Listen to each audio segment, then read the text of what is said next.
جی کبھی ذکر تحلیل کرایا جاتا ہے جی، اور کبھی ذکر پھر خفی کرایا جاتا ہے، اور کبھی ذکر پاس الفاظ کی شکل میں کرایا جاتا ہے، اور یہی ذکر کبھی سلطان الاذکار اسم ذات کی شکل میں کرایا جاتا ہے، اور یہ ذکر کبھی کسی خانقاہ میں ذکر حدادی اور ارہ کی شکل میں کرایا جاتا ہے۔ مختلف اقسام ہے ذکر کی، جیسا ماحول ہوتا ہے، جیسے سالک کی طبیعت ہوتی ہے، ویسے ہی معالج اس کا علاج طے کرتا ہے، جس چیز کی ضرورت پیش آتی ہے اسی کی طرف اس کو وہ متوجہ لے کے چلتا ہے۔ خیر، بات چل رہی تھی کہ نفس کو کس طرح سدھایا جاتا ہے، تو وہ نفس جو گناہوں کی طرف مائل ہوتا ہے اور گناہوں کی رغبت کرتا ہے اور گناہ کے خیالات کو سوچتا ہے اور گناہوں کی طرف کو آتا ہے، تو اس کا جہاں اتنا سارا علاج ہے وہیں ایک علاج لکھا ہوا ہے الا ما رحم ربی، کہ اپنے پروردگار سے دعا بھی مانگے، اپنے پروردگار سے دعا بھی مانگے۔ جیسے آدمی دوا کھاتا ہے نا، علاج کراتا ہے، مہنگے علاج کراتا ہے، اور ساتھ ساتھ میں کہتے ہیں میں بیمار ہوں، میرے حق میں دعا کرنا، اور خود بھی دعا کا اہتمام کرتا ہے، یا اللہ میں بہت بھاری مرض میں گرفتار ہوں۔ بالکل اسی طرح ذکر وغیرہ بھی کرتا رہے، اور ذکر کے ساتھ ساتھ اپنے اللہ سے لو بھی لگا کے رکھے، بار بار مانگتا بھی رہے، اپنے اللہ سے روتا بھی رہے، بار بار کہتا بھی رہے پیارے رب میرے ایمان کے لالے پڑ رہے ہیں، میرے ایمان پہ ڈاکے پڑ رہے ہیں، میرے ایمان کو چھیڑا چھینٹا جا رہا ہے، اللہ جی آپ بچا لیجئے بچا لیجئے۔ اس طرح دعا بھی، یہ اس لیے کہ اصلی نسخہ ہے۔ ایک مثال سے سمجھے، ایک مثال سے سمجھے۔ اصل میں دماغ، یہ خواہشات جو چیز آتی ہیں یہ کوئی ایسی چیز نہیں آج رک جائیں گی، یہ تو آتی رہیں گی۔ دماغ کی مثال اکابر نے ہائی وے کی طرح لکھی ہے، ہائی وے۔ جیسے ہائی وے پر کوئی نہ کوئی سواری گزرتی رہتی ہے، کبھی بائک گزری، کبھی ٹرک گزرا، کبھی گاڑی گزری جی، کبھی جیپسی گزری، کچھ نہ کچھ گزرتا ہی رہتا ہے۔ تو دماغ کا معاملہ بھی ایسا کچھ نہ کچھ اس پہ آتا ہی رہے گا۔ کامیاب آدمی وہ جو اس سے چھیڑ چھیڑ نہ کرے اور اپنے کام پہ لگا رہے۔ اگر خیالات کے چکر میں پڑے گے کہ اب یہ خیال تو پھر کبھی جان نہیں بچنی۔ دیکھو خیال کا علاج خیال ہے، صوفیہ نے لکھا ہے جی کہ خیال کا علاج خیال ہے، خیال کو خیال سے ٹالو۔ کیا مطلب؟ یعنی گناہ کا خیال آتا ہے، کسی لڑکی پر فدا ہونے کا خیال آتا ہے، کسی لڑکی کے ساتھ زنا کا خیال آتا ہے، تو لکھا ہے کہ آپ اس کی جگہ پر اپنی بہن کا تصور کریں۔ اگر کوئی یہی کام میری سگی بہن کے ساتھ کرے گا تو کیا مجھے برداشت ہو جائے گا؟ نہیں۔ اگر یہی عمل کوئی میری سگی ماں کے ساتھ کرے گا تو کیا مجھے برداشت ہو جائے گا؟ نہیں۔ یہ خیال کریں۔ دوسرا، خیال کا علاج خیال سے، جب گناہ کا خیال آ رہا ہے آپ اپنے آپ کو محبوب صلی اللہ علیہ وسلم کا خیال لے کے آئیں، محبوب صلی اللہ علیہ وسلم کے مدینہ کا خیال لے کے آئیں، مکہ المکرمہ کا خیال لے کے آئیں، وہاں طواف کا خیال لے کر کے آئیں، قرآن پاک کا خیال لے کے آئیں، تو خیال کا علاج خیال سے، آپ خیال کو چینج کریں تو کام بن جائے گا۔ اور فائنلی چیز جو اس کی آخری چیز ہے وہ ہے دعا۔ وہ کیسے؟ ایک مثال کے ذریعے سمجھیں۔ جیسے آپ کسی کے کھیت پہ گئے، فارم پہ گئے جی، یہ کسی کے بھٹے پہ گئے۔ آدمی رات کے وقت میں کسی فارم پہ جاتا ہے، کسی نے مرغا فارم بنا رکھا ہے یا اور مچھلی فارم بنا رکھا ہے، تو عموماً آدمی ایسے مقامات پر چونکہ سسٹم جنگل میں ہوتا ہے تو کوئی نہ کوئی کتے خرید کے رکھ لیتا ہے، 2-4،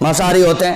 تو اگر آدمی کسی کے فارم پہ جائے تو دیکھا ہوگا آپ نے، وہ کتے کھڑے ہو جاتے ہیں، سطڑ ہو جاتے ہیں اور بھونستے ہیں اور طرح طرح کی آواز نکالتے ہیں۔ اگر آدمی قریب چلا جائے اور وہ کھلے ہوئے ہوں تو پورے آدمی کو اپنے اندر لے جائیں، نہ چھوڑ پائیں، ایسے بھیانک ہوتے ہیں۔ اور کتا واقعی ہوتا بھی بھیانک ہی ہے۔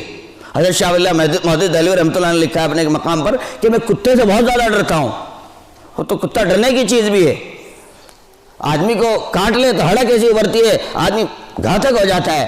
تو خیر، جب وہ کتا بھونکتا ہے، بھونستا ہے اور اس کے اوپر ٹوٹ پڑتا ہے، تو نادان آدمی تو وہ جو طرح طرح کے ہیلے وہاں اختیار کرے گا، کبھی ڈنڈا اٹھائے گا، کبھی دھمکائے گا، کبھی کچھ کرے گا۔ اگر وہ 10-5 وہ خدا نہ کرے تو چپٹ پڑیں گے، آپ کے ڈنڈے کا بھی پتہ نہیں لگنے دینے کے۔ لیکن ہوشیار آدمی فوراً وہ ایک آواز میں پہچان لیتا ہے کہ اوہ یہ تو ایک نہیں کئی ہیں، اور نہ جانے کتنے چھپے ہوں، اور ایک نے بھی حملہ بول دیا تو کیا عاشق میرا بنے گا۔ چنانچہ ہوشیار آدمی جیب میں ہاتھ ڈالتا ہے اور چپکے سے فون نکالتا ہے اور مالک کو فون کرتا ہے کہ بھائی جان میں آپ کے فارم پہ تو حاضر ہو گیا ہوں، لیکن فارم پہ آؤں آگے کہ پھر آ جائیے، کہ آؤں کیسے، یہاں اتنے پہرے دار کھڑے ہیں، مجھے نوچ کھائیں گے استقبال کرنے والے۔ کہا اچھا کوئی بات نہیں۔ چنانچہ وہ مالک جو ہے نا اپنے حجرے سے باہر نکلتا ہے، کمرے سے باہر نکلتا ہے، اور کمرے سے باہر آ کے ایک کھنکاری دیتا ہے، ایک کھنکارتا ہے، بس ایک کھنکار دیتا ہے۔ کتا سمجھ جاتا ہے میرا مالک بیدار ہے، جاگ رہا ہے، فوراً آنے والے کو راستہ دے دیتا ہے، سائڈ ہو جاتا ہے۔ تو دیکھو